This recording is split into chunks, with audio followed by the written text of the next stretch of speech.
Nous sommes en plein cœur de l'Old College University à Édimbourg. C'est ici, en Écosse, que pour sa 9e édition, la Monaco Blue Initiative a choisi de réunir un important panel de spécialistes des mers et des océans, politiques, scientifiques, économistes. Leurs réflexions se sont articulées autour de 3 grandes thématiques, dont la première portait sur la croissance bleue dans les mers du nord de l'Europe. Bâtir nos activités en respectant ce que nous offre la nature est le grand enjeu d'aujourd'hui. Et les mers et les océans, qui représentent 70% de notre planète, sont en première ligne. Alors que l'on tente tant bien que mal de limiter ou réparer les impacts de l'action de l'homme, la nécessité de développer une économie bleue s'impose, une économie respectueuse de l'environnement marin. Il y a toujours les mêmes problèmes, malheureusement, qui menacent nos mers et nos océans. Les dangers dont on a parlé depuis si longtemps, la surpêche, la nécessité de mieux gérer et de créer d'autres aires marines protégées, les différentes pollutions, les différentes atteintes aux différents écosystèmes, l'acidification des océans, mais ce qu'il faut aussi développer en parallèle, c'est cette économie bleue, c'est tout ce que nous pouvons tirer de la mer de façon raisonnable et raisonnée. Et l'un des principaux dilemmes est donc de développer des énergies renouvelables marines tout en protégeant les régions où elles sont mises en œuvre.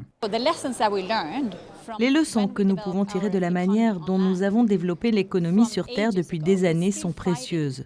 Nous devons combattre aujourd'hui plus que jamais la pollution plastique dont nous voyons tant de traces. Toutes ces leçons apprises sur ce que l'on fait sur Terre concernent désormais les océans qui sont au cœur de notre planète. Nous devons apprendre à développer une économie vertueuse à l'heure où nous nous dirigeons vers les océans. Que pouvons-nous faire?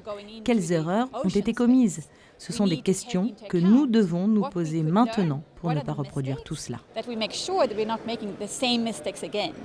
Et parmi les activités développées en mer, il aura aussi été beaucoup question de l'aquaculture lors de la Monaco Blue Initiative qui se veut une véritable plateforme de discussion. On essaie de démontrer que l'aquaculture n'est pas un ennemi de la conservation et qu'il ne faut pas que ce soit un ennemi parce que c'est pas en faisant la guerre entre conservation et activité marine qu'on va réussir à avoir un monde durable. Donc nous, notre idée, c'est de dire voilà, l'aquaculture se développera de toute façon. La conservation marine doit aussi se développer un peu partout dans le monde de façon à conserver les écosystèmes. Il faut trouver des synergies, des opportunités pour faire ça ensemble. Autrement, on va droit dans le mur en quelque sorte. En 9 éditions, la Monaco Blue Initiative a contribué à faire avancer le débat. Le leadership de Monaco en la matière est aujourd'hui unanimement reconnu. Pour nous, c'est une inspiration, le prince Albert II, et j'ai eu le privilège de lui dire ça personnellement à quelques reprises, a inspiré énormément notre réflexion au Canada. J'espère nos politiques durables au Canada, mais aussi notre engagement global.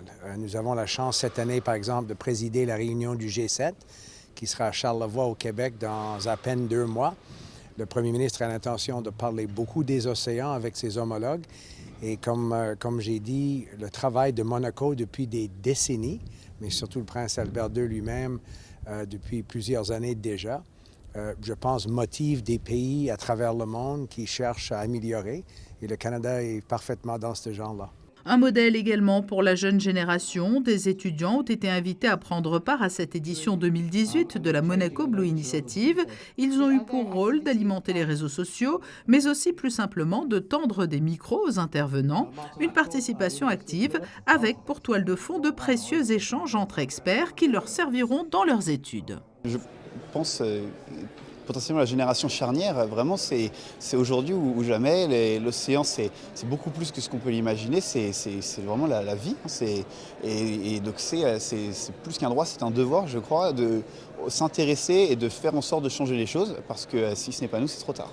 Après cette étape écossaise, la Monaco Blue Initiative retrouvera l'an prochain la principauté pour fêter ses 10 ans, 10 années pour remettre les mers et océans au cœur de l'agenda international et faire émerger des solutions destinées à mieux les protéger.